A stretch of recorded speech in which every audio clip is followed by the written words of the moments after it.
kajian ekonomi Islam, khususnya perbankan syariah.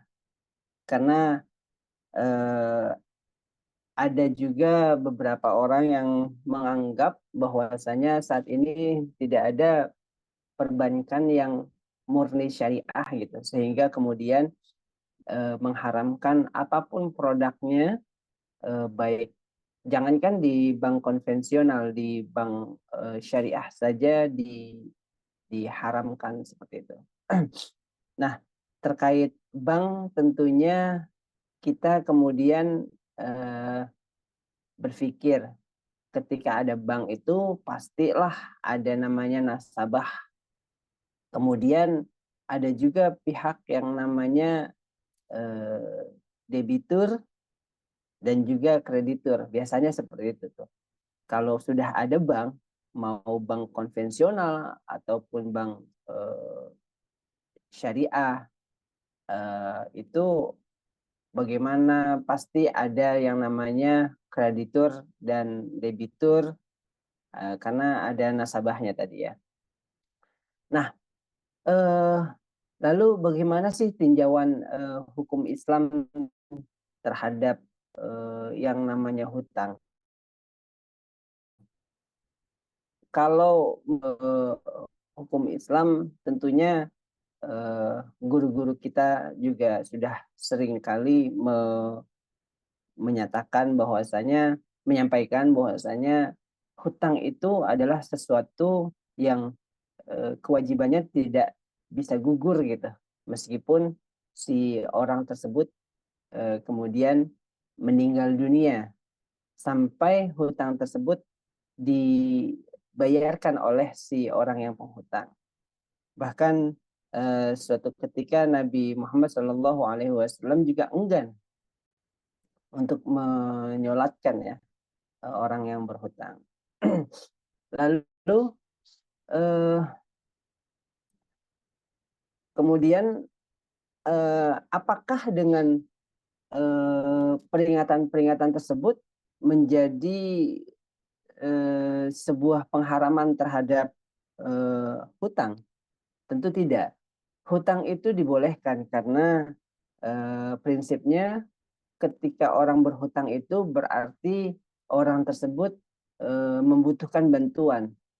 Karena dalam ajaran kita, ajaran Islam, wa ta'awanu 'alal birri wat taqwa wa la ta'awanu 'alal itsmi wal udwan. Nah, berhutang dan dalam momentum orang berhutang gitu, berarti ada orang yang menghutangkan. Nah, disitulah momen bertolong menolong dalam kebaikan gitu. Dan bapak-bapak ibu sekalian yang dirahmati Allah Subhanahu wa taala, tentu kemudian hutang piutang ini dalam Islam juga sudah diatur. Dalam Al-Baqarah ayat 282, seperti yang dahulu tentang perjanjian saya sempat sampaikan, bahwasanya di Al-Baqarah, surat Al-Baqarah tersebut, ketika orang-orang beriman itu ada yang berhutang gitu, idza tadayantum bidainin illa musamma ila ajalin musamma faktubuh. Jadi kalau ada yang berhutang, ada yang pesan sesuatu atau apa itu, maka hendaklah menuliskannya.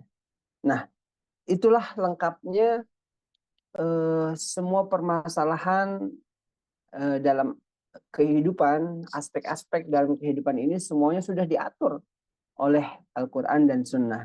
Dan begitu pun untuk hal-hal yang belum ada gitu, maka diatur oleh fikih, oleh para fuqaha dengan menafsirkan teks-teks dalil yang ada dalam Al-Quran dan Sunnah Rasulullah Sallallahu Alaihi Wasallam. Itulah kemudian ada fatwa ulama mengenai misalkan kalau hutang piutang kemudian turunannya ada yang namanya misalkan perjanjian kerjasama musyarakah gitu kan. kemudian juga ada perjanjian muzaraah gitu. Kalau musyarakah kan sebenarnya intinya sih orang itu berhutang modal ya sebenarnya, berhutang modal kepada seseorang.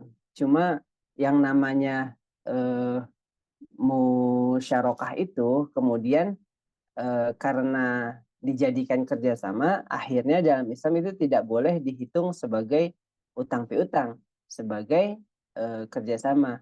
Yang apabila untung maka akan dibagi, dan pun apabila rugi akan dibagi. Seperti itu.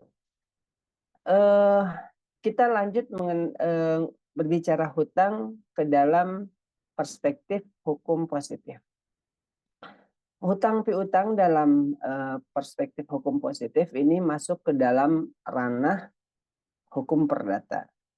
Jadi Bapak Ibu sekalian yang misalkan ada seseorang memiliki hutang kepada kita, maka kita tidak bisa serta-merta ketika orang tersebut tidak melunasi hutangnya, kita tidak bisa serta-merta melapor kepada pihak yang berwenang, ke polisi terkait, Bapak ini tolong saya bahwa si Fulan ini telah berhutang kepada saya dan tidak bayar-bayar sampai sekarang. Padahal misalkan dia sering keluar kota, dia sering makan mewah begitu. Nah itu tidak bisa kita laporkan seperti itu. Karena yang namanya hutang piutang itu masuknya ke dalam ranah hukum perdata.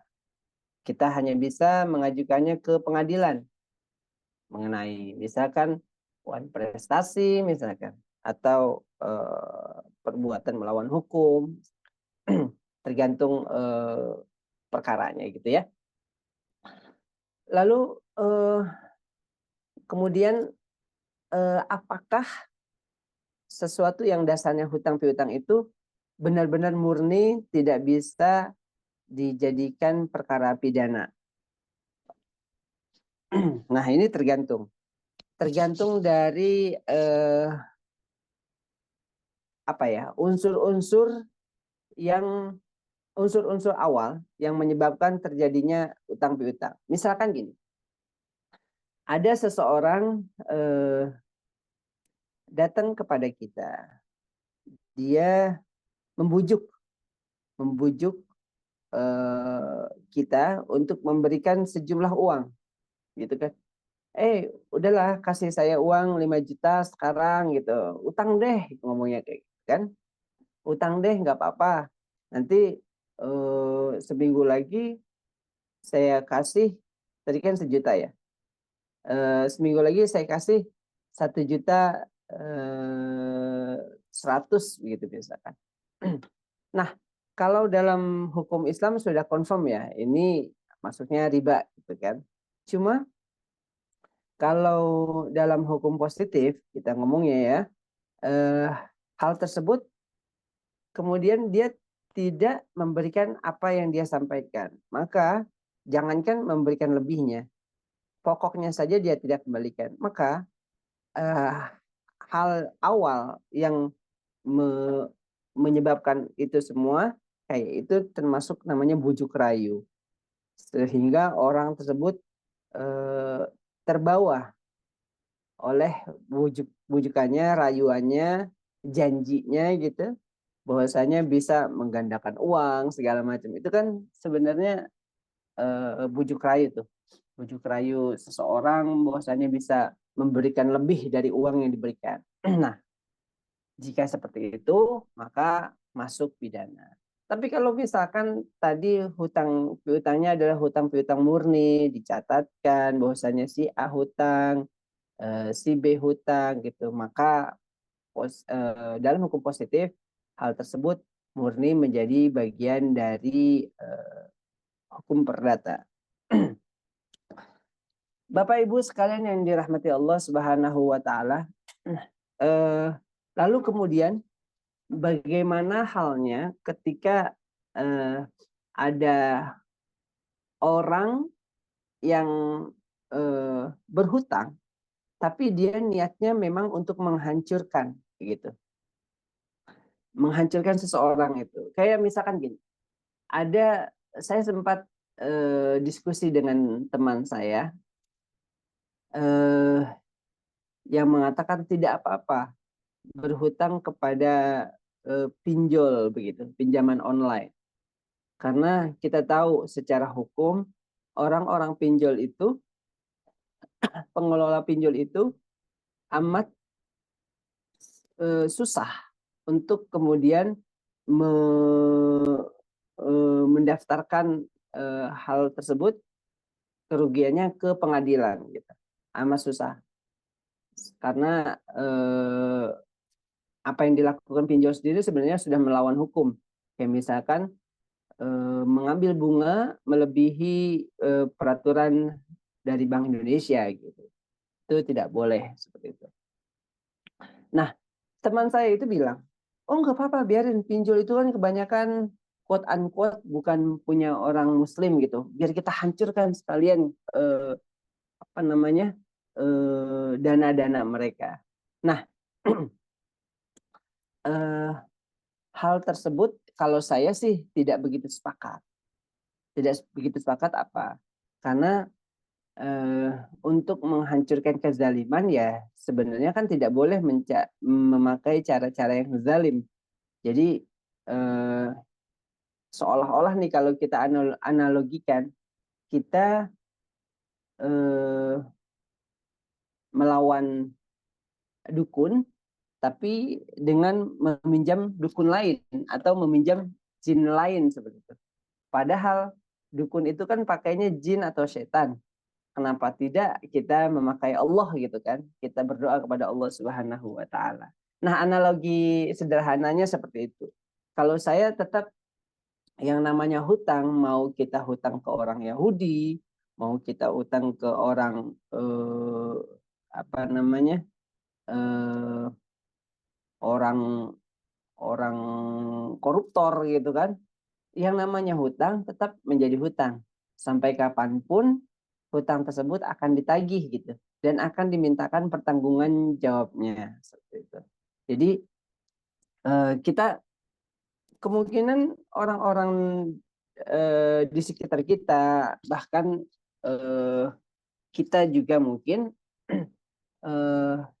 pernah berhutang ya, karena jarang sekali memang orang tidak berhutang sama sekali dari mulai, kita hitungannya mulai dari cakap hukum, karena kalau masih kecil itu biasanya orang masih kecil itu di bawah cakap hukum tidak ada taklif ya. Orang tidak ada pembebanan menurut agama juga dan menurut hukum positif juga. Ketika misalkan gini, ketika kita kuliah, seringkali, "Hai bro, minjem duit dong," gitu. Itu hutang tuh, akadnya seperti itu. "Hai bro, minjem duit dong, 10.000 buat beli kopi. Besok gue ganti ya," gitu. Ternyata lupa kita, ya Allah, gimana tuh caranya? Kita juga kita namanya juga manusia ya. Al insanu mahalul khata wan nisyan. Kita berdoa kepada Allah Subhanahu wa taala, mudah-mudahan kita, keluarga kita semuanya kita bisa ingat-ingat nih. Kalau seandainya kita ada hutang, kita bisa ingat kepada orang yang menghutangi itu, dan seandainya eh, kita minta apa namanya? eh, kemam, eh, pengingat dari Allah Subhanahu wa taala ya, supaya apa yang pernah kita janjikan, apa yang pernah kita minta sebagai hutang itu kita dapat melunasinya atau menunaikannya sebelum ajal menjemput kita. Makanya ada sebuah doa juga yang diajarkan, Allahumma inna nas'aluka fahman nabi wa hifdzal mursalin wa ilhamal malaikatil muqarrabin bi rahmatika ya arhamar rahimin. Ini seringkali saya bacakan untuk anak saya ajarkan juga untuk anak saya yang saat ini sedang menghafal gitu kan. Kita minta ke pemahamannya para nabi-nabi, kita minta hafalannya para rasul-rasul seperti itu. Dan kita minta diberikan ilham sebagaimana para malaikat yang dekat pada Allah Subhanahu wa taala. Supaya apa? Supaya kita bisa melihat aturan baik syar'i ataupun aturan-aturan yang dari ulil amri itu bisa melihatnya secara komprehensif dan bijak. Ketika kita bisa melihat itu semua secara bijak, insya Allah kita tidak akan cepat untuk memberikan label buruk kepada sesuatu atau seseorang tentang apa yang dia kerjakan atau tentang apa yang dia sedang ambil apa namanya keputusannya seperti itu. Bapak Ibu sekalian yang dirahmati Allah Subhanahu wa taala. Belakangan saya diundang oleh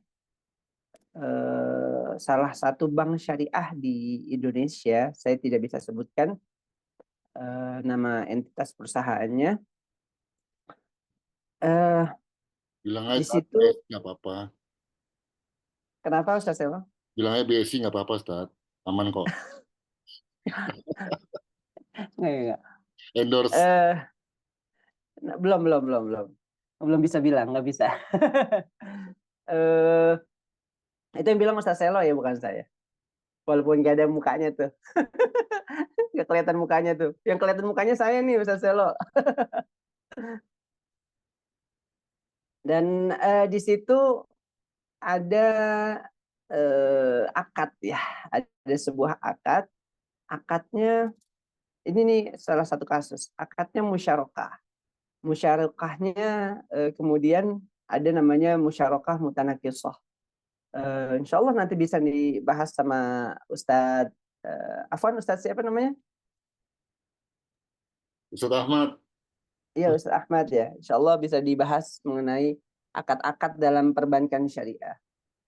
Karena di bank tersebut ternyata banyak sekali eh, permasalahan-permasalahan dalam akad perbankan syariah tersebut. Ketika misalkan akad musyarakah. Akad musyarakah. Yang namanya musyarakah dalam hazanah eh, ekonomi Islam gitu ya seharusnya kan adalah sebuah kerjasama antara pihak A dan pihak B seperti itu. Dan keuntungannya nanti akan disepakati oleh pihak A dan pihak B atau lebih dari dua pihak gitu ya. Begitupun mengenai kerugiannya seperti itu.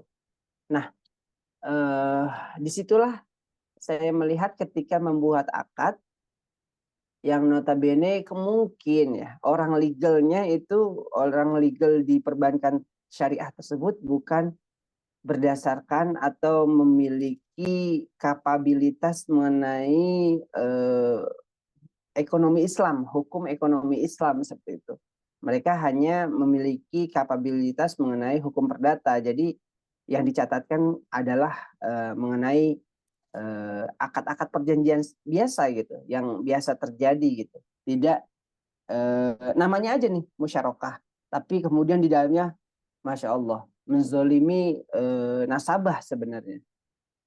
Pantesan ada salah satu tokoh di Indonesia waktu itu sempat bilang di media bahwa bank syariah itu lebih kejam daripada bank konvensional ya.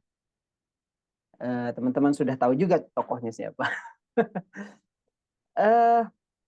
Nah, karena apa? Karena saya melihat ada memang akad-akad di dalamnya tidak sesuai gitu ya, tidak sesuai dengan syariah. Dan insya Allah saya setelah ketemu sama bank tersebut, saya bertemu dengan para ahli ekonomi syariah dan mengatakan dari beberapa ahli, dari profesor dan doktor di UIN, di lulusan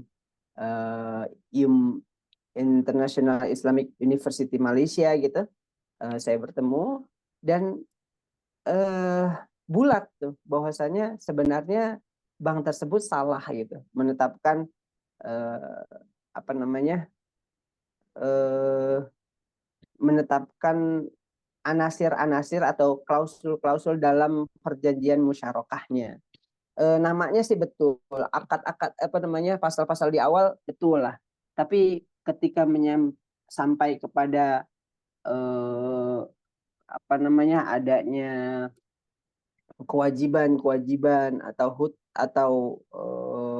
kerugian, maka di situ ada sesuatu yang tidak pas.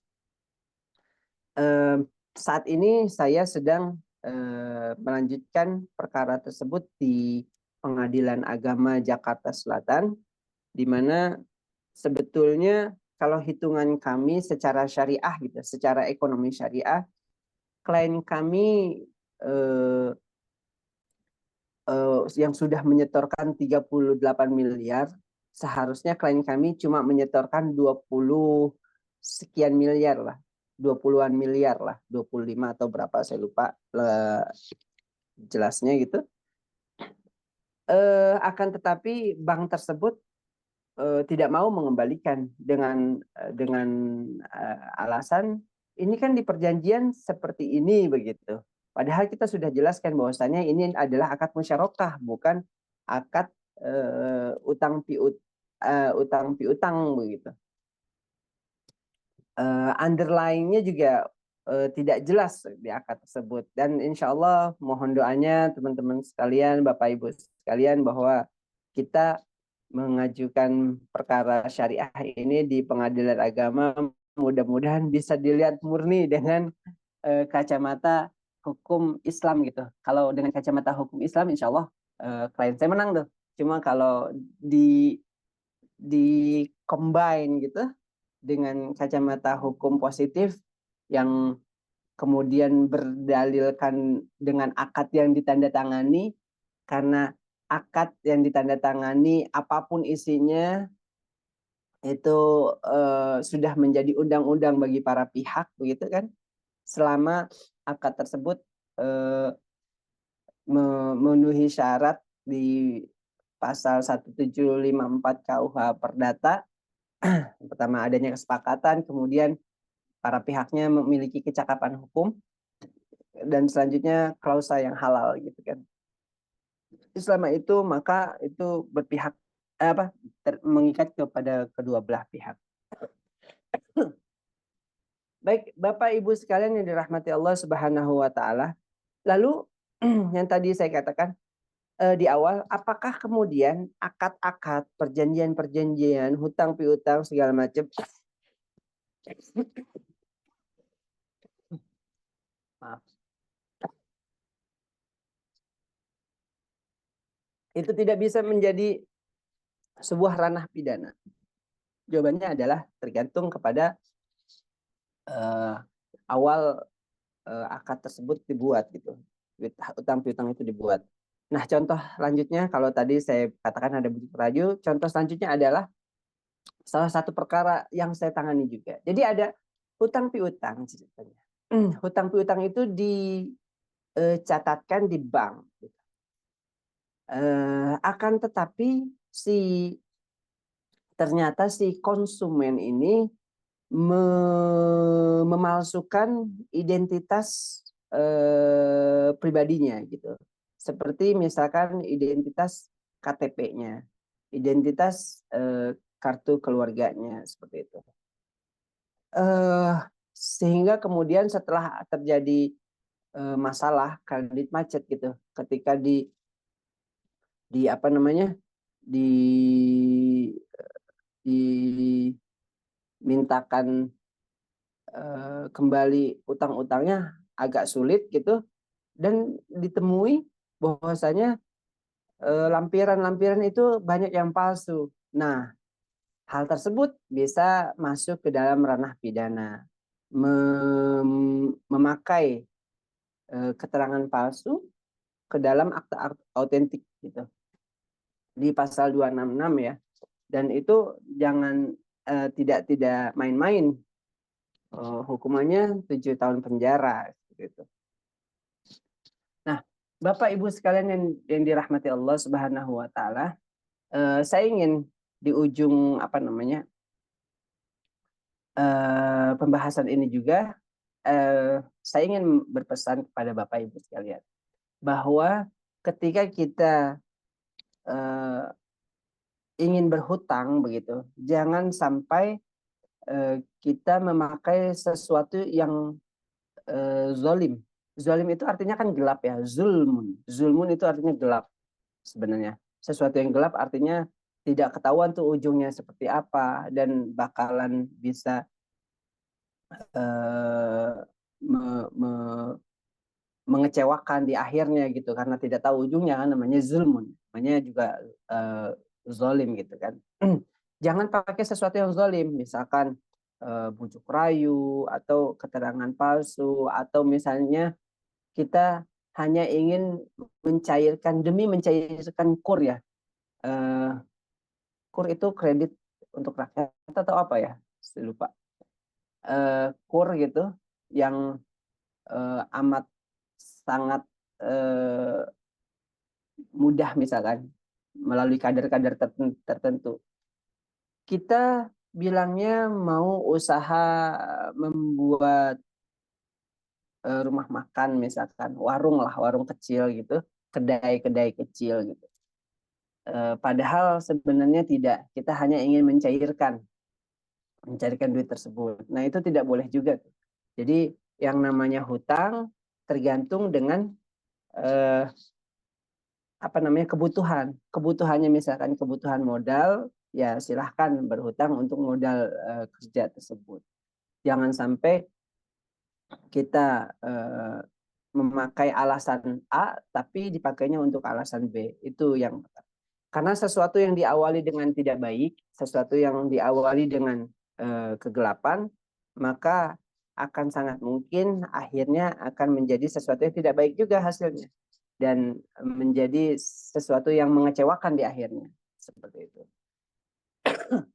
Yang selanjutnya, jangan pernah mengubah atau memakai sesuatu atau memalsukan sesuatu dalam akta-akta, Bapak Ibu sekalian. Terkadang kita permisif ya. Kalau misalkan ada tanda tangan sesuatu, terus istri kita atau suami tidak ada di rumah, akan tetapi butuh tanda tangan cepat begitu kan, dan kebetulan sekali tanda tangan istri atau tanda tangan suami pasangannya gitu mudah ditiru gitu. Nah ini bisa jadi jerat hukum pidana lagi gitu, pemalsuan tadi, memasukkan tanda tangan. Ini hal yang terlihatnya sepele, tapi efeknya itu Bapak Ibu sekalian bisa dipanggil bolak-balik sama polisi, itu penyelidik, itu capek loh. Itu gara-gara tanda tangan segaris misalkan, itu kita dipanggil untuk klarifikasi yang pertama. Selanjutnya kalau sudah naik sidik dipanggil lagi BAP penyidikan. Kemudian gelar perkara, terus kemudian persidangan. Masya Allah, itu bahkan bisa mengganggu psikis seseorang. Ketika sudah dipanggil polisi pasti terganggu psikisnya lah. Mau nggak mau gitu kan, dia merasa waduh sudah tidak tenang lagi. Pemalsuan walaupun sedikit itu jangan sampai kita lakukan. Dan saya juga berpesan, apapun masalah kita, apapun yang akan kita hadapi, tolong kalau misalkan berhutang dengan baik dan yakinkan kita kalau misalkan mau berhutang itu hutang sesuai dengan kebutuhan. Kemudian kita harus catat benar-benar hutang yang akan kita kembalikan itu kapan kembalikannya, seperti itu. Baik, Bapak Ibu sekalian, pemantik dari saya hanya itu. Mudah-mudahan bisa sharing lagi dengan kasus-kasus yang ada, yang bisa kita gali bersama-sama mengenai hutang ya Bapak Ibu sekalian. Makasih. Ya Ustaz Falis.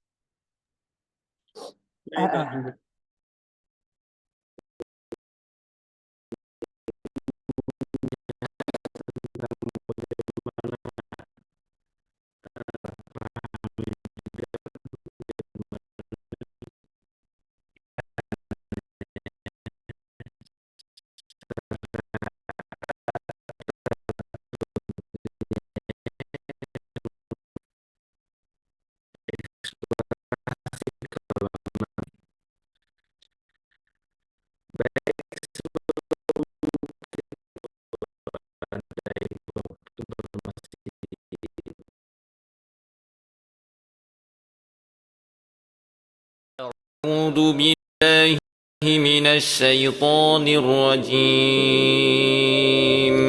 Dr. Masaru Emoto dari Jepang meneliti bahwa air punya kemampuan respon auditif pada berbagai percobaannya.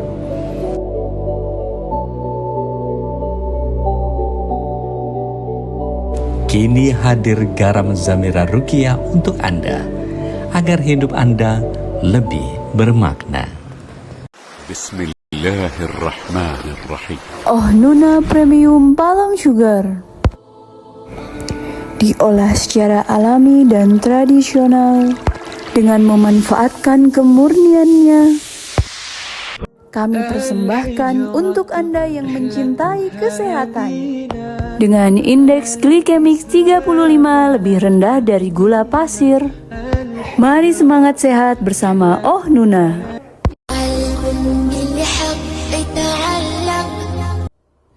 Assalamualaikum sahabat, Remember Kids kembali hadir dengan desain yang beragam. Tentunya tetap nyaman, simple, dan trendy. Dengan bahan katun combat 30S, sangat nyaman dipakai si kecil, baik untuk berpergian maupun bermain seharian. Yang berminat silahkan chat admin ya, ada harga khusus untuk pembelian minimal 3 pieces.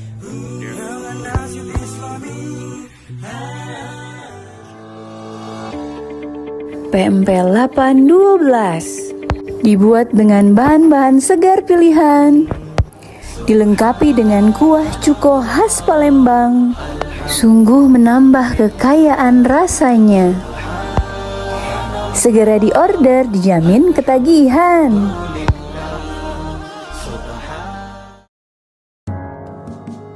Tampil cantik dan tetap syar'i dengan brand Rayhan. Dibuat dari bahan ceruti baby doll, sangat nyaman dipakai sehari-hari dan membuat kesan elegan. Desainnya original dan anggun. Segera order dan pilih warna kesukaanmu.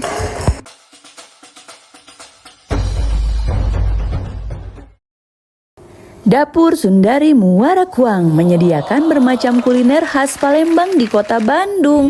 Tersedia juga paket pelajar, cuma goceng loh.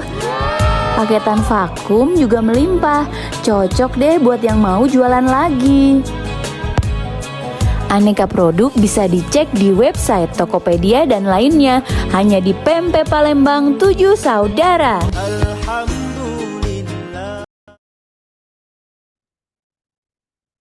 Baik, jemaah Allah, ini hari pasar kita. Mari kita manfaatkan hari Sabtu dan Ahad ini yang kita manfaatkan untuk berdagang, gitu ya. Karena bagian dari sunnah Rasulullah SAW adalah ketika kita bertransaksi itu sesuai dengan syariat Islam. Salah satunya pasar yang kita miliki ini walaupun lewat online kita manfaatkan, mudah-mudahan juga menjadi wasilah untuk keberkahan kita ya. Dan tadi salah satu produk-produk yang kita saksikan adalah salah satu produk dari Jamaah MKI. Mari kita juga saling mendukung dengan membeli produk-produk dari jamaah kita. Dan yang belum share atau mungkin belum ada iklannya, silakan untuk bisa menghubungi Bunda Nadia ya. Mungkin bisa diproses untuk juga bisa tampil produk-produk yang kita miliki di kajian Zoom MKI. Baik, soal hutang ya. Ini yang menjadi pembahasan di pagi ini. Silakan jamaah yang ingin bertanya seputar masalah hutang piutang. Tentu tidak ada, ya mungkin kita pernah berhutang gitu ya. Dan mudah-mudahan juga kita sudah melunasinya nih. Amin. Amin, amin. Rasulullah memang juga mengingatkan ini hal yang sangat menarik saat ketika Rasulullah mengingatkan jangan menteror diri kalian dengan setelah rasa aman kalian, yaitu dengan hutang ternyata. Karena hutang buat kita jadi tidak tenang gitu kan, harus melunasi cepat gitu ya. Tapi kalau pengusaha itu bisa buat pemicu itu. Oh, salah. Dan lain ternyata dalam cara pandang pengusaha berhutang saat ini jadi biasa ya, Ustaz ya. Dan tentu antara berhutang dengan tadi ada sistem musyarakah atau mudharabah itu menjadi sebuah langkah yang terbaik sebenarnya, Ustaz. Iya, cuman sayang akad-akadnya masih tidak murni itu.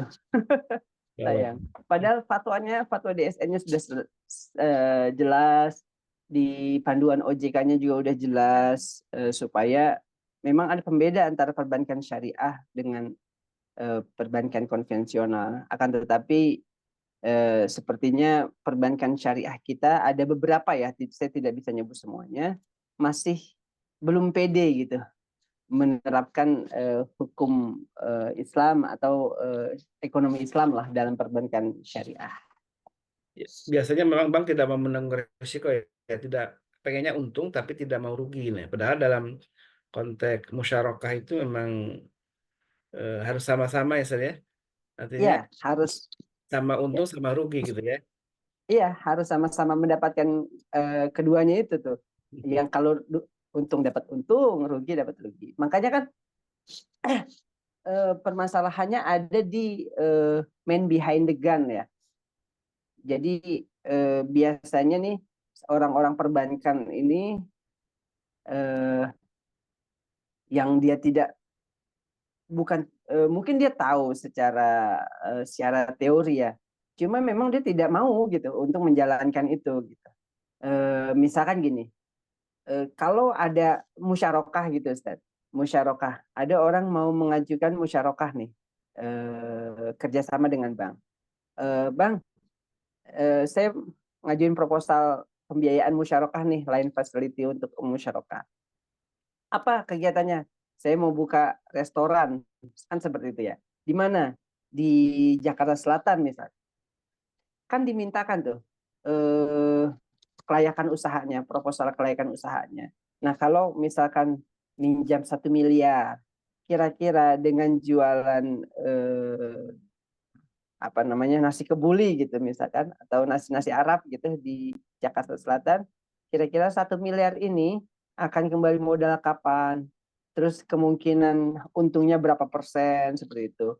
Terus lihat lapangan. Itu kan mestinya pihak perbankan sudah menghitung benar-benar dan melihat benar-benar. Tapi karena ada oknum yang udahlah gampang, pokoknya masukin aja proposalnya, begitu kan? Masukin aja proposalnya, akhirnya dari misalkan 1 miliar, tapi ada janji-janji tuh. Kalau cair 1 miliar, nanti kasih saya sekian puluh juta ya, misalkan 80, 70 begitu.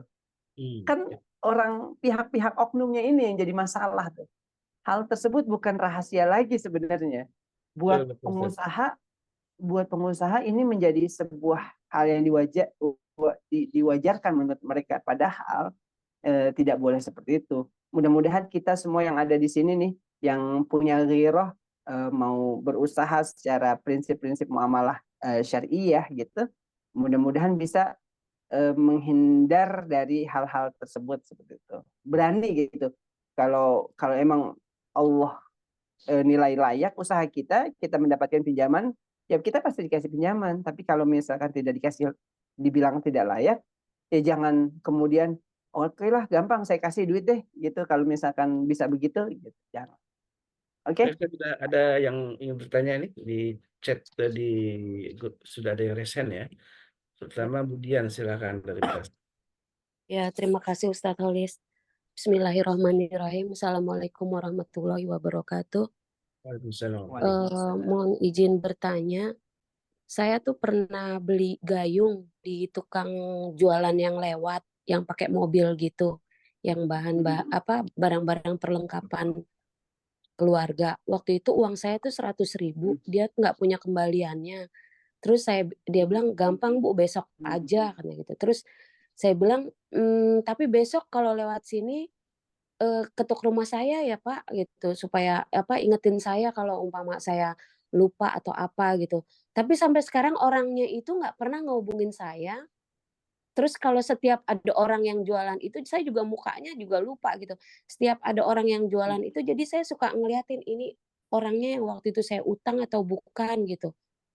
Itu gimana ya? Apa saya perlu tanya satu-satu yang lewat itu? Kalau waktu itu saya pernah beli gitu, harganya sih murah, cuma 20.000. Cuma yang jadi pikiran saya tuh, saya masih punya utang gitu sama dia. Itu gimana Ustadz? Oke, gimana Ustadz? Ya, Bu Dian ya? Iya betul Ustadz.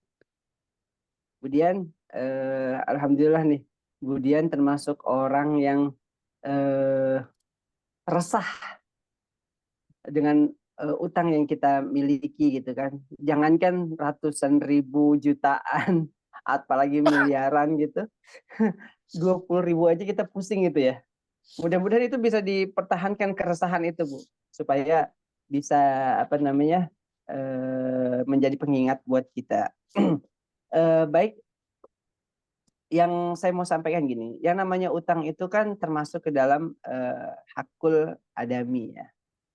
Lalu hakul adami itu tanggung jawab kepada sesama manusia yang sehingga sampai kapanpun tanggungannya gitu kan, maka utangnya tidak dapat gugur kecuali dengan cara membayarnya atau meminta kerelaannya. Ada dua tuh. Lalu terkait masalah Ibu Dian tadi, Ustaz, gimana nih kalau saya sebenarnya Bu Dian kan tidak berniat hutang tadi. Iya, Bu Dian itu sudah mau membayar, akan tetapi tidak ada uangnya gitu, tidak ada kembaliannya. kembaliannya. Gitu. Dan Bu Dian sama sekali tidak mampu mengingat orangnya yang mana sih ini, karena kan yang jual seperti itu banyak banget ya Bu Dian. Iya, betul. Nah, kalau hal tersebut, gimana nih kalau ini salah satu contohnya. Gimana kemudian kalau misalkan orang yang ngasih hutang ke kita, karena akadnya memang hutang misalkan gitu ya. Oke, besok aja, itu kan hutang berarti ya. Ada janji, ada permintaan, besok aja bayarnya, berarti kan Iya. hutang gitu. Itu tidak ditemukan identitasnya. Nah, hal tersebut kita pertama harus berusaha dulu, Bu. Berusaha, Ibu misalkan tidak punya nomornya, nomor teleponnya. Sekarang kan maklum ya, nomor telepon. Nomor teleponnya tidak punya, oke. Ibu tidak punya. Terus mukanya juga nggak ingat, oke, nggak ingat. Nah sekarang dia kan pakai mobil. Kira-kira Ibu ingat nggak mobilnya warna apa, seperti itu? Nggak Kira-kira ingat. mobilnya Nggak nggak ingat. ingat juga. Nggak ingat juga ya? Iya. Ah, Karena saya identitas waktu itu nggak perhatiin warnanya atau apa gitu. Saya berharap dia tuh akan datang ke rumah saya, terus ngingetin saya supaya itu, karena memang saya juga udah ngomong kan, nanti kalau lewat sini besok atau kapan, ketuk rumah saya aja ya Pak gitu. Terus pagar saya tolong diingetin, diminta gitu, saya bilang gitu. Iya. Nah, ada dalam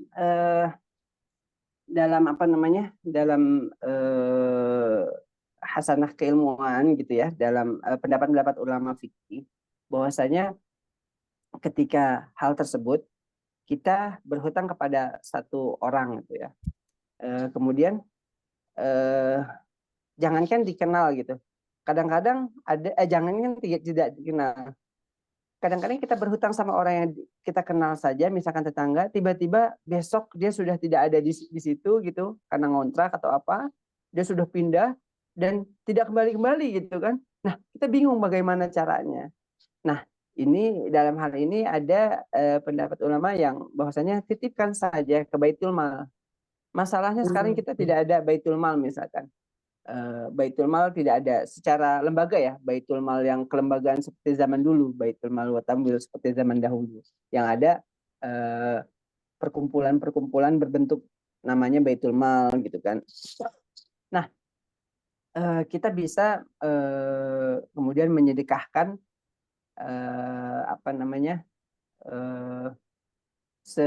sejumlah uang tersebut atas nama Bapak tadi gitu. Meskipun kita tidak mengetahui namanya, tapi kita niatkan orang tersebut yang memiliki gayung yang saya punya. Saya ingin share sebuah pendapat dalam kitab Minhajul Abidin karya Imam Al-Ghazali, dijelaskan bahwa dosa yang terjadi antara hamba-hamba Allah ada kalanya berhubungan dengan harta benda dan wajib mengembalikan harta tersebut pada pemilik harta bila memungkinkan, dalam kitab Minhajul Abidin.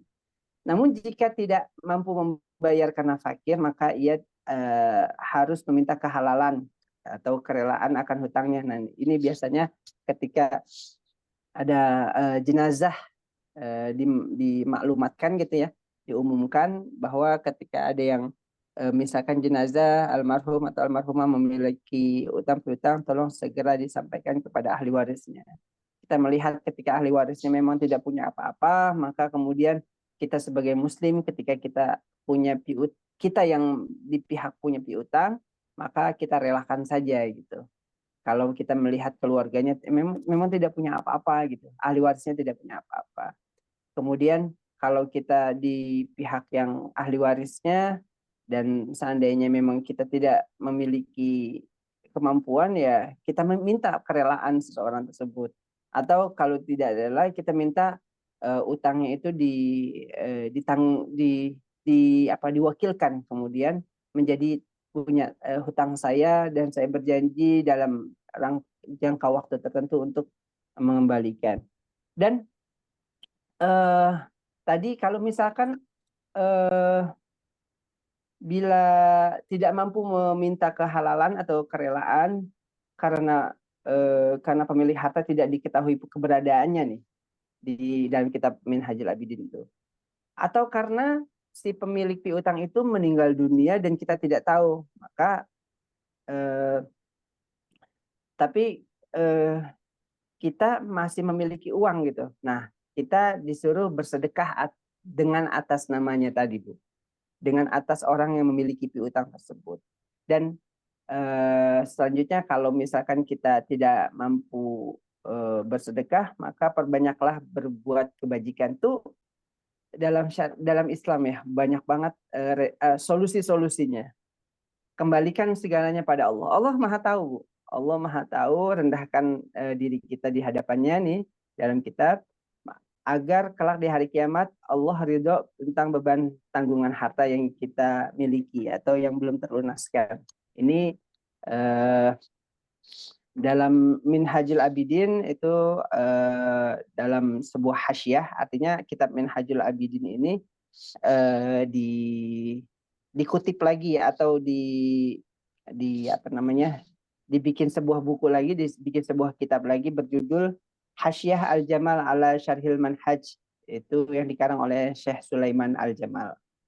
Nah, kalau melihat pendapat ulama tadi, Syekh Sulaiman Al-Jamal berdasarkan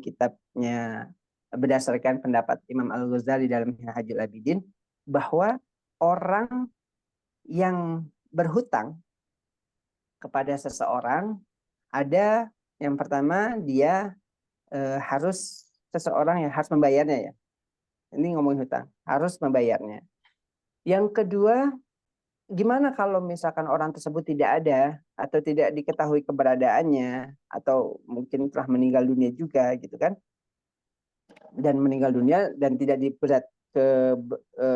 ketahui siapa ahli warisnya segala macam gitu.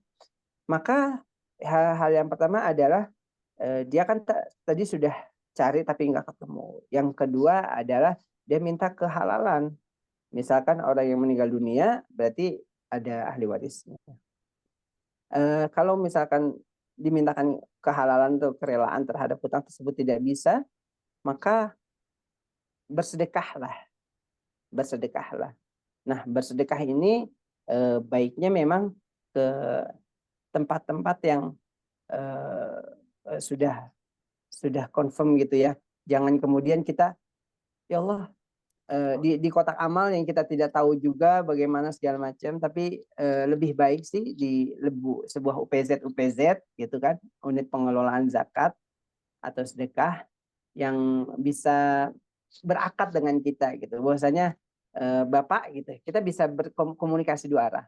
Pak, maaf saya pengen sedekah sejumlah segini dengan niat bahwasanya ini mengembalikan hutang karena saya tidak mengetahui di mana keberadaannya, seperti itu.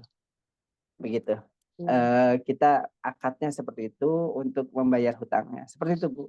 Akan tetapi ketika suatu saat si orang yang pemilik gayung tadi ngetuk-ngetuk pintu Ibu, maka sedekah yang tadi tetap menjadi sedekah. Akan tetapi hutang Ibu muncul kembali, seperti itu ya. Iya. Oke. Ya, terima kasih Ustadz. Ya, Usahanya harus sama-sama Ibu. maksimal dulu ya Ustadz ya, artinya mencari nanya kepada tukang yang lewat terus itu untuk jangan-jangan memang itu orang yang memang yang menghutangkan ibu tadi ya. Betul. Dan Saya itu pernah kejadian, Ustadz Khalis, saya ke pasar Kemiri sama istri gitu. Ceritanya beli ini entah disebut utang atau apa. Ini ya Allah, pokoknya nggak ketahuan deh. Ini kita sudah beli sedaun pisang ya, karena mau ngukus, mau bikin apa gitu istri saya. Beli daun pisang di dalam lah yang arah dekat rel. Terus kemudian kami pulang ke bawah flyover gitu kan, istri mau beli sayuran. Nah kebetulan saya parkir di depan tukang buah dan ada juga tukang daun pisang gitu di situ. Nah, wallahu alam itu bagaimana kejadiannya, tiba-tiba di rumah lah, kok ada daun pisang ada 2 ikat gitu. Saya kan belinya 1 ikat. Saya ingat-ingat, ya Allah, mungkin tadi waktu saya parkir kayaknya sih emang kan tempatnya agak di pinggir-pinggir gitu ya. Daun pisangnya mungkin ketika saya parkirin motor emang mepet gitu, apa jatuh gitu ke ini saya gitu, ke motor saya. Kemudian pas mau jalan, saya pas mau jalan membenarkan posisi daun pisang itu. Ternyata sampai rumah kok ada 2 gitu. Akhirnya saya kembali lagi, Pak ini daun pisangnya kayaknya jatuh ke tempat saya tadi. Saya balikin, oh iya Pak makasih. Untung aja itu masih kelihatan tuh karena saya nggak tahu tuh kalau misalkan nanti sampai kepake, aduh ini jangan-jangan masuk ke hutang atau jangan-jangan malah pencurian tidak sengaja ini Ustaz. Ya Allah. Astagfirullahaladzim. Alhamdulillah masih dilindungin tuh. baik, Bu Zahra silakan dari Pekanbaru. Baik Ustaz, terima kasih. Bismillah, Assalamualaikum warahmatullahi wabarakatuh. Waalaikumsalam. Ustaz, sebelum saya ke pertanyaan, ada juga pengakuan salah satu teman saya yang bekerja di salah satu bank daerah selama 10 tahun gitu kan. Katanya seluruh bank itu tidak ada yang syariah katanya, walaupun berlabelkan syariah katanya gitu kan ya. Saya tahulah isinya di dalam itu semuanya serba riba kata dia. Dan terakhir dia sih resign juga sih Ustadz dari bank itu gitu. Dia selama 10 tahun di sana gitu. Nah, saya juga nggak ngerti sih Ustadz, tapi itu pengakuan dia gitu. Nah, pertanyaan saya, apakah sebanyak bank-bank yang berdiri di Indonesia ini termasuk bank-bank daerah gitu? Dia kok bisa berdiri seperti itu? Tadi kan di penjelasan Ustadz ada juga bank yang berbasiskan katanya syariah, ternyata akad-akadnya tidak jelas gitu. Apakah dia berdiri itu tidak diteliti dulu oleh seorang pakar gitu yang paham dengan akad-akadnya itu yang baikkah atau tidak gitu?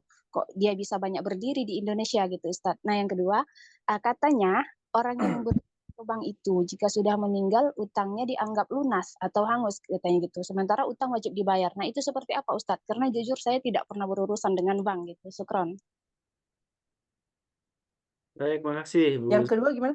Sorry, maaf Ibu. Yang kedua gimana? Katanya Yang orang tadi yang terakhir.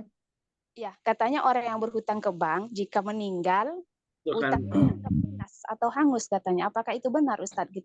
Karena kan kalau kita di Islam gitu kan utang itu ya wajib dibayar gitu. Seperti apa itu Ustadz? Ya. Oke, baik. Saya jawab dari yang terakhir dulu deh.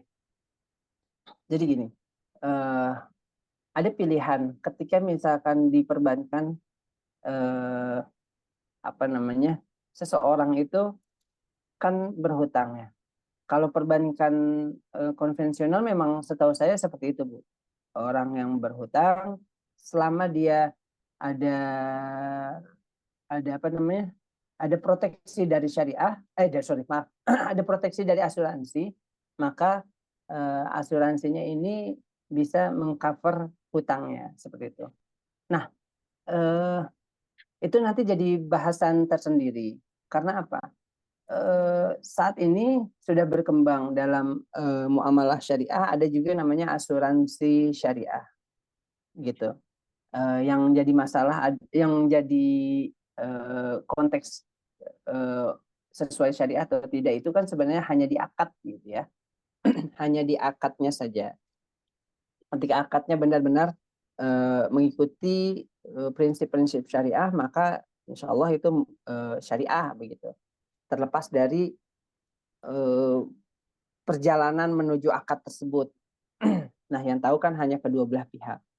Nah, hutang yang kalau kita nggak ngomongin perbankan konvensional ya, karena misalkan itu udah confirm hutang di sana riba misalkan bagi orang-orang tertentu. Tapi bagi pendapat yang lain kan saya tidak mau menyatakan bahwa karena banyak yang bilang tentang bank gitu, ada bank konvensional selama yang kita tabung misalkan 50 juta dan kita tidak mengambil yang lainnya gitu kan. Nah, maka ya boleh-boleh saja menabung di bank tersebut gitu. Atau kita tidak mengambil flowernya, flower, bunganya misalkan, boleh-boleh saja menabung di bank tersebut gitu. Ada yang seperti itu. Ada juga yang beranggapan bahwasanya semua orang yang bekerja di bank semuanya makan harta riba. Wah, itu yang keras tuh. Ada yang seperti itu. Nah, saya tidak masuk ke dalam orang yang berpendapat yang kedua tadi, yang keras, bahwasanya semua orang yang kerja di bank itu makan uang riba misalkan. Nah, kalau orang yang berhutang dalam Islam ya wajib membayar gitu. Akan tetapi begini, saya sampai saat ini belum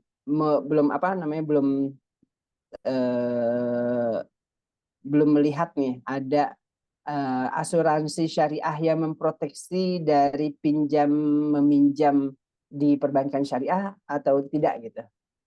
Setahu saya sih belum ada ya. Cuma kalau untuk istisna atau musyarakah, istisna pemesanan barang gitu, pemesanan misalkan membuat sebuah sekolahan begitu di bank syariah, itu namanya produknya istisna. Dalam produk muamalah ekonomi Islam namanya istisna. Atau musyarakah misalkan bekerja sama akan sesuatu, itu di fatwa DSN MUI itu ada yang namanya proteksi syariahnya. Jadi ada asuransi yang mengcover ketika terjadi hal tertentu seperti itu. Ada salah satu persyaratan itu juga sih yang masih belum masih dikaji sebenarnya persyaratan yang disampaikan itu adalah sesuatu yang wajib atau tidak.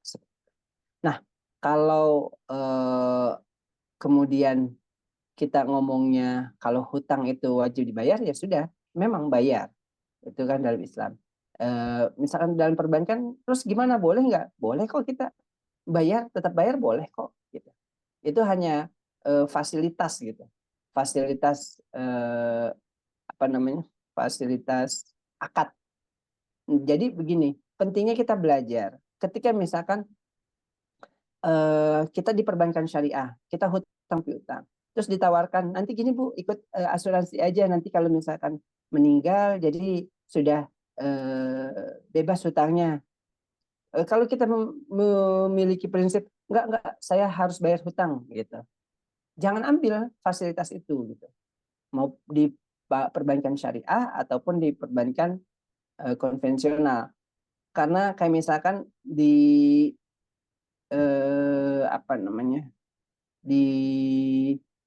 kalau konvensional yang saya tahu ya kebanyakan yang KPR kayak gitu. Cuma kalau hutang modal saya belum tahu ya. Misalkan seseorang hutang untuk modal usaha gitu, kemudian dia meninggal, usahanya dia bebas gitu. Biasanya kan kalau usaha gitu masuknya ke PT gitu, ke perusahaan.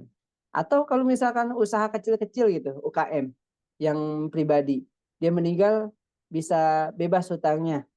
Saya belum pernah dapat itu juga sih, karena sebenarnya perbankan akan menghitung benar-benar ketika misalnya seseorang meminjam, kira-kira balik nggak uangnya, seperti itu. Itu yang pertanyaan yang terakhir ya Bu. Pertanyaan yang pertama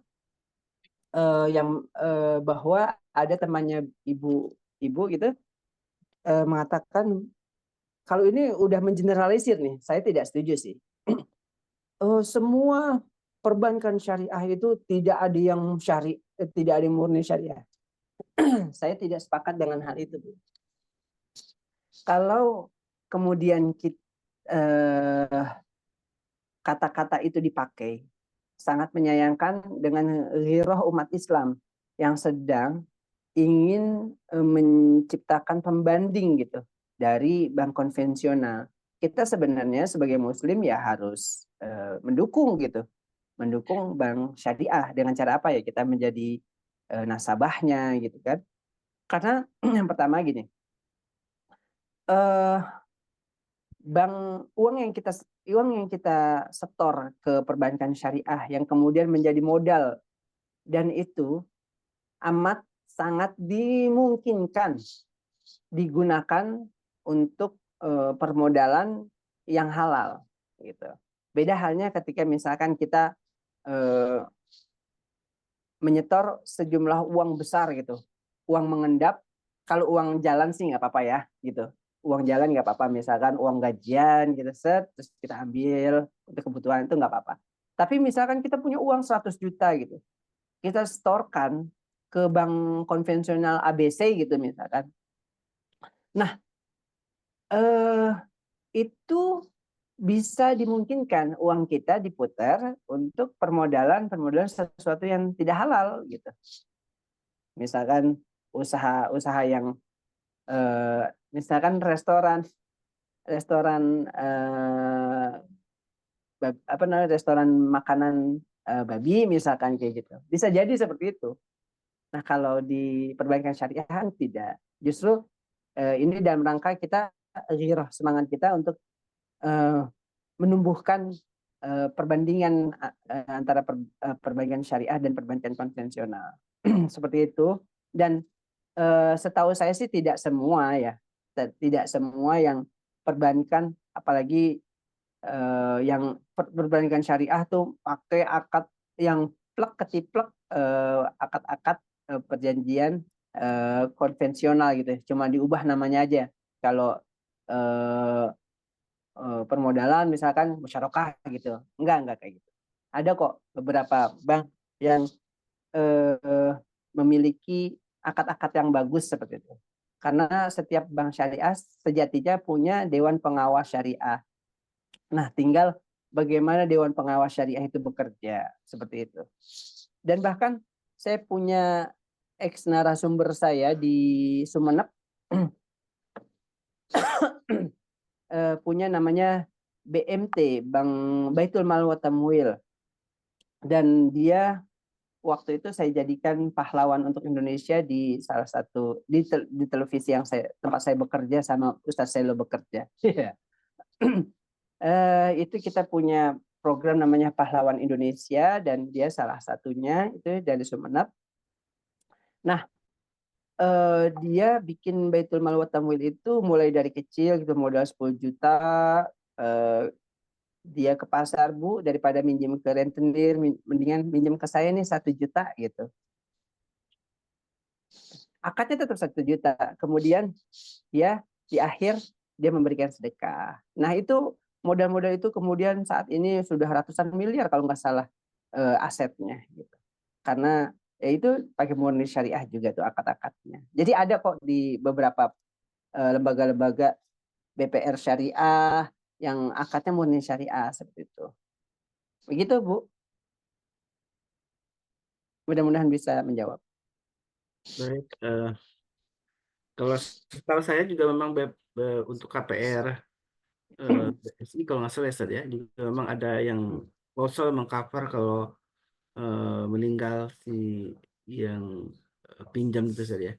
Kalau nggak salah saya ada yang sempat juga pinjam ke BSI untuk KPR gitu ya, KPR syariah.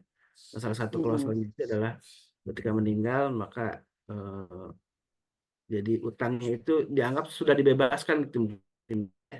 Jadi seperti dalam konteks ketika antar pribadi Ya, yang kemudian membebaskan, dan itu tidak tetap kalau memang itu dua klausulnya ada, dan seperti ketika kita berhutang secara personal kemudian orang yang dihutang itu membebaskan hutang kita, itu masih dipermisalkan sama seperti itu Ustaz ya. oke. Ya, Jadi kalau klausulnya tidak ada ada kewajiban lagi untuk kalau klausulnya adalah kerelaan, kerelaan tanpa syarat gitu ya, itu tidak mengapa gitu. Menjadi yang tadi kan ada kerelaan pihak yang menghutangi, itu tidak apa-apa. Cuma kan kita lihat klausul-klausul misalkan kalau di perbankan syariah, setahu saya asuransinya pun pakai asuransi syariah. Terus asuransi sama aja, itu namanya doang ditambah label syariah. Begini Bapak Ibu sekalian, bahwasanya di setiap lembaga syariah itu ada dewan pengawas syariahnya.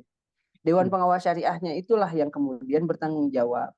Kalau misalkan kita tidak begitu paham, ya kita belajar gitu kan. Atau kalau misalkan kita tidak sempat belajar, tidak sempat mendalami, ya tanggung jawabnya ada di mereka tuh, di Dewan Pengawas Syariah. Seperti itu. Saya setiap hari Jumat belajar di setelah saya ketemu sama Profesor Muhammad Amin Suma, Ketua Himpunan Ilmuwan Syariah seluruh Indonesia. Dia minta saya untuk menjadi ketua di MPD ya, namanya MPD, Majelis Pimpinan Daerah di Depok, Ustaz. Minta saya, dan kemudian kita belajar kitab tentang ekonomi Islam tuh setiap hari Jumat. Memang itu tertutup sih, karena di awal itu baca kitab sekitar 40 menit gitu, membahas tentang polemik ekonomi syariah, dan gimana caranya ketika menghadapi pendapat-pendapat seseorang yang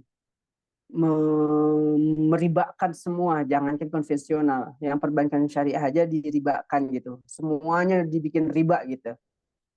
Gimana cara bijak kita untuk menjawab itu semua, bahwasanya ini adalah perjuangan kita umat Islam sebenarnya. Gitu Ustaz Khalis. Ya, baik. Bu Nadia dari Bandung, silakan. Iya, terima kasih. Bismillahirrahmanirrahim. Assalamualaikum warahmatullahi wabarakatuh. Waalaikumsalam warahmatullahi wabarakatuh. Sebenarnya saya sudah pernah bertanya ini ke Ustadz yang lain, tapi belum terlalu rinci ya Ustadz. Gimana hukumnya secara syariat orang yang mencarikan pinjaman, dan bagaimana korelasinya dengan marketing pembiayaan? Sejauh mana tanggung jawabnya? Terima kasih Ustadz. Bunda Nadia mau nanya, mencarikan pinjaman itu maksudnya ada orang datang ke dia, terus saya mau minjem dong, tolong cariin, begitu ya? Iya, misalnya ada nggak sih yang mau minjemin gitu, terus dibantulah dicariin pinjaman gitu. Ya, begitu. Kalau ini, misalkan kita posisinya ada di pihak tersebut gitu, orang yang dimintakan tolong. Misalkan kan biasanya orang begini ke kita ya, Bang, saya minjem duit dong, aduh saya nggak bisa nih gitu, soalnya lagi banyak kebutuhan misalkan gitu. Siapa ya kira-kira yang bisa minjemin, kan begitu ya? Biasanya begitu. Iya betul Ustaz. Siapa ya yang kira-kira bisa minjemin gitu kan? Akhirnya di situ kan kita menjadi penghubung. Apapun yang terjadi antara si kreditur sama debitur gitu, itu akan secara hukum perdata, hukum positif maksudnya, secara hukum positif kita akan terus-menerus menjadi pihak yang terkait. Kalau secara hukum Islam ya kita tidak selama yang kita jalankan adalah betul, ya udah selesai di sana. Kecuali begini, kalau hukum Islam dulu ya, misalkan gini, ada seseorang mau minjam, terus kita cariin orang yang bisa meminjamkan. Nah, kita sebagai orang yang di tengah ini, pertama harus melihat nih, orang meminjam itu berdasarkan kebutuhannya, ataukah berdasarkan sesuatu yang sebenarnya tidak patut dia minjam gitu, ataukah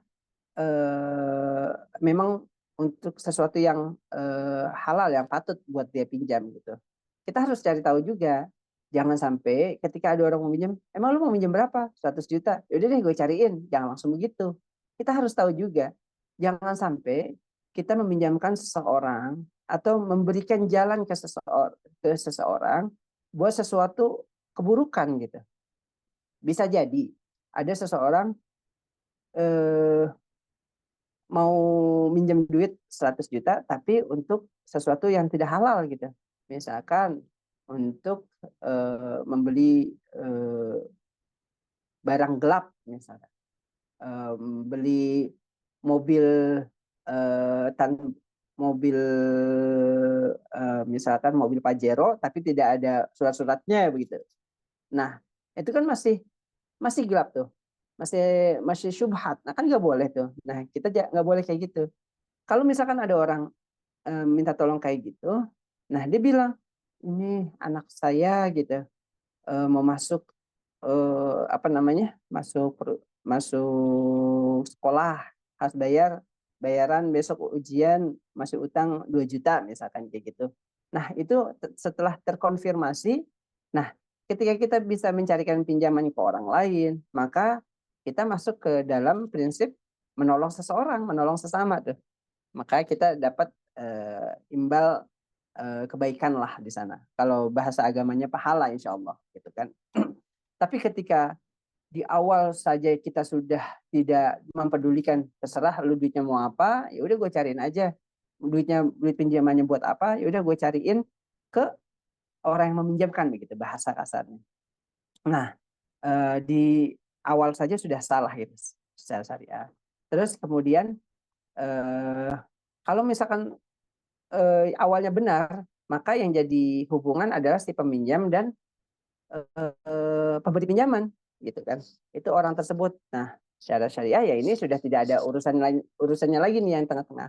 Akan tetapi dalam hukum positif ketika ada satu orang meminjam gitu, kemudian dia mencarikan orang yang meminjamkan, kemudian si peminjam ini kredit macet seperti itu. Artinya ini secara personal berarti ya. Secara personal ya, saya ngomongnya personal dulu. Maka bisa amat memungkinkan si pemberi pinjaman tadi itu akan menyertakan nama si orang yang di tengah tadi, broker, marketingnya gitu misalkan, atau perantaranya pada pihak-pihak yang berwajib gitu. Bahwasanya yang mengenalin saya ke orang ini adalah si A. Nah, untuk itulah Bapak Ibu sekalian, dalam hal kasus tersebut kita mesti hati-hati. Dalam hukum Islam kita emang disuruh hati-hati, artinya setiap ada masalah kan disuruh, itu kan permasalahan juga tuh. Hutang itu kan permasalahan juga, permasalahan seseorang. Itu harus fatabayyanu kan. Kita harus cari yang benar sebenarnya gimana sih gitu. Supaya kita bisa bersikap dengan bijak. Yang kedua mengenai hukum positifnya ya sampai kapanpun kita akan masuk ke dalam perkara tersebut atau masuk ke dalam pihak yang terkait. Itu kalau personal. Akan tetapi beda halnya ketika kita menyampaikan hal tersebut kepada pihak-pihak yang memiliki entitas hukum gitu. Misalkan koperasi simpan pinjam.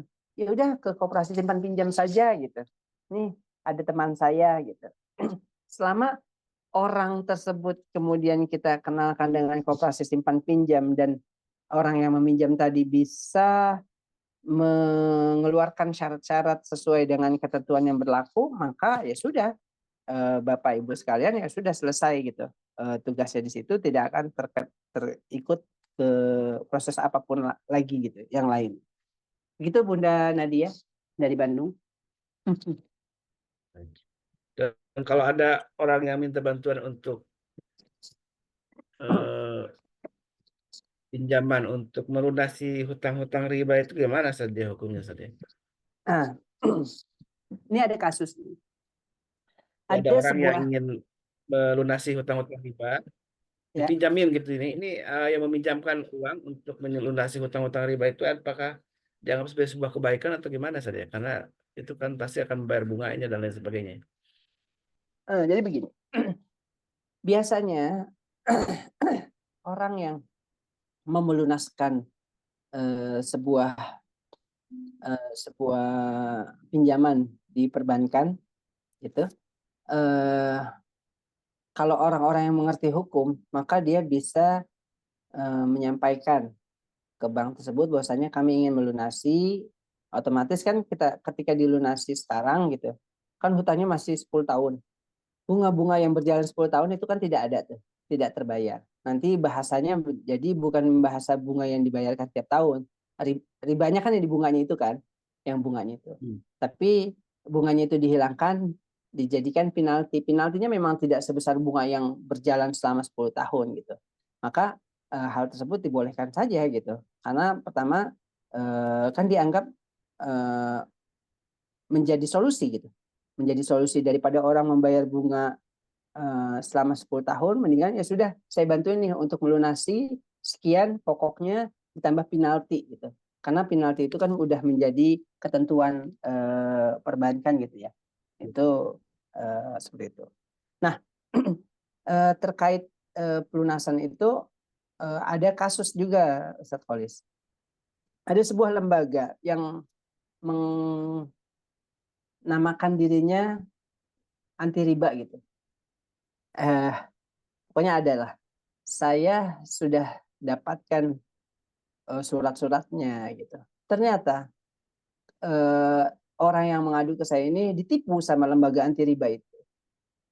Makanya hati-hati Bapak Ibu sekalian, ketika ada lembaga-lembaga atau perkumpulan yang mengatasnamakan dirinya ini lembaga anti riba gitu, kita harus lihat benar-benar, benar nggak sih si lembaga anti riba itu emang amanah gitu. Kejadiannya seperti ini. Misalkan ya, si A punya membeli apartemen di Cakung. Tempatnya benar tuh, di Cakung.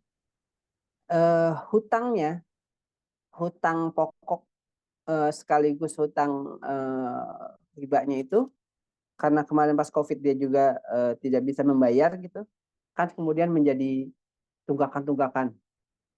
Dia ngadu lah ke lembaga anti riba karena melihat di sosmed apa gitu kan, datanglah ke Bogor.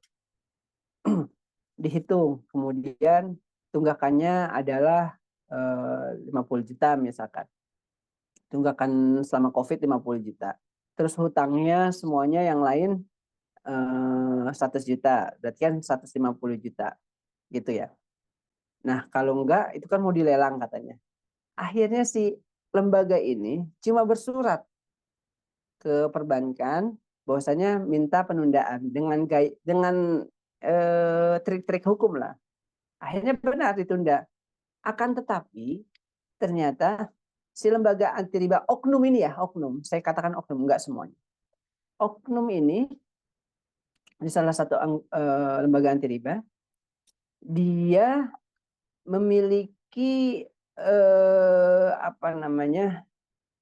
modus membuka virtual account atas nama orang yang mengadu tuh, kliennya tadi. Atas nama dia di bank lain. Di bank lain, virtual account tapi. Kalau virtual account kan bisa atas nama orangnya ya, gitu. Jadi dia disampaikan begini, ibu nanti transfer aja sebisa ibu setiap bulan, misalkan 1 juta atau 2 juta ke rekening ibu yang di sini gitu. Ya gitu kan, yang di sini. Nah, nanti dari situ saya akan setorkan ke pihak developer gitu kan, supaya tidak dilelang. Ternyata setelah terkumpul sampai berpuluh-puluh juta gitu, si bank gitu ternyata dalam waktu setahun, karena mungkin waktu itu suratnya setahun mungkin, si bank kemudian menagih kepada si ibu tadi, Bu, kapan nih bayar gitu? Kalau enggak saya lelang ya. Hah, dilelang? Saya kan udah bayar sampai 50 juta. Ini buktinya di bank lain kan, tidak pernah masuk Bu ke saya gitu, tidak pernah ada itu uang tersebut. Akhirnya saat ini jadi kasus di kepolisian penggelapan, dan orang lembaga anti riba tadi udah nggak ada. Entah berapa orang yang telah ditipu karena di sebuah ruko juga itu lembaga anti riba. Tapi sekarang sudah tidak berjalan. Makanya hati-hati terhadap sebuah tawaran-tawaran yang menggiurkan dari seseorang. Karena aneh juga nih, misalkan kita hutang 50 juta. Terus ada tiba-tiba ada orang, udah saya bayarin aja. Terserah Bapak Ibu bayarnya gimana nanti. Wah, itu hati-hati juga tuh. Sesuatu yang manis biasanya kan kalau kebanyakan manisnya bisa mengakibatkan yang pahit ya. Ya gitu, Ustaz Faris. Tadi Bunda Nadia ada apa tuh di chat? Orang yang meng-ACC hutang piutang gitu, kalau di perbankan kemudian hutangnya menunggak dan sampai menjadi permasalahan, apa ikut bertanggung jawab juga di akhirat, Ustaz? Ya, jadi gini, di perbankan itu ada masing-masing bagiannya. Kalau orang yang meng-ACC bank itu sesuai dengan prosedur hukum, misalkan dia tidak bermain-main gitu ya, kan orang yang meng-ACC pinjaman itu secara ekonomi dia harus sudah mengetahui nih orang tersebut bisa mengembalikan atau enggak gitu. Terkait misalkan orang yang meninggal seperti apa begitu, itu harus sudah ada pertimbangan-pertimbangannya. Asal dijalankan melalui prosedur yang ada gitu, maka ya tidak mengapa, namanya juga menjalankan profesi. Selama saya sampai saat ini tidak mau ikut ya, tidak mau mengamini bahwa semua orang yang bekerja di bank itu makan duit riba. Saya tidak mau mengamini itu karena saat ini belum ada misalkan saya lah mengatakan riba itu semuanya. Terus bagaimana tanggung jawab saya ketika saya mewajibkan orang-orang yang bekerja di bank itu untuk keluar gitu dan mencari kerjaan lain gitu kan misalkan. Tapi saya tidak memberikan solusi, udah kerja di tempat saya aja. Nah ini kan sesuatu yang tidak baik. Makanya di sebuah yang lebih baik adalah begini. Setiap kita itu memang harusnya terus ngaji ya, terus ngaji. Kalau mengaji, artinya kalau ngaji itu kan ada kesadaran diri sendiri, begitu. Dan kita tahu rezeki ada di mana-mana gitu kan, dan kita bisa mencarinya seperti itu.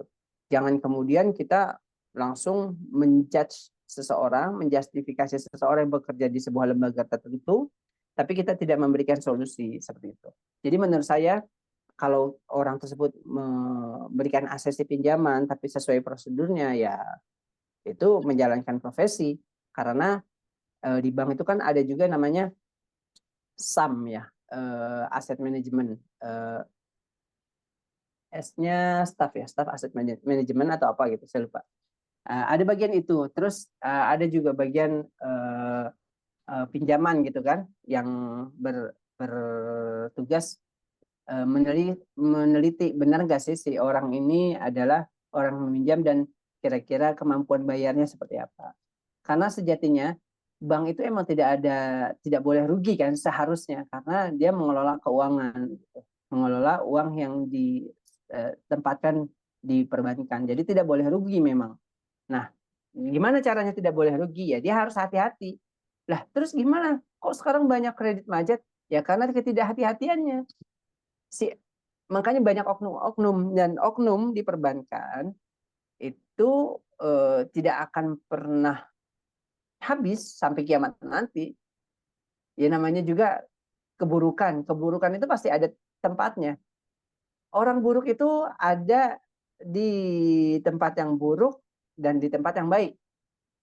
Bahkan belakangan ini kita tahu, naudzubillah min dzalik, astagfirullah gitu kan, ada orang yang punya panti asuhannya baik, tapi dia melakukan sesuatu yang buruk. Nah ini kan namanya oknum gitu, tidak bisa kemudian di generalisir. Balik lagi berarti orang yang meng-ACC itu selama dia menjalani profesinya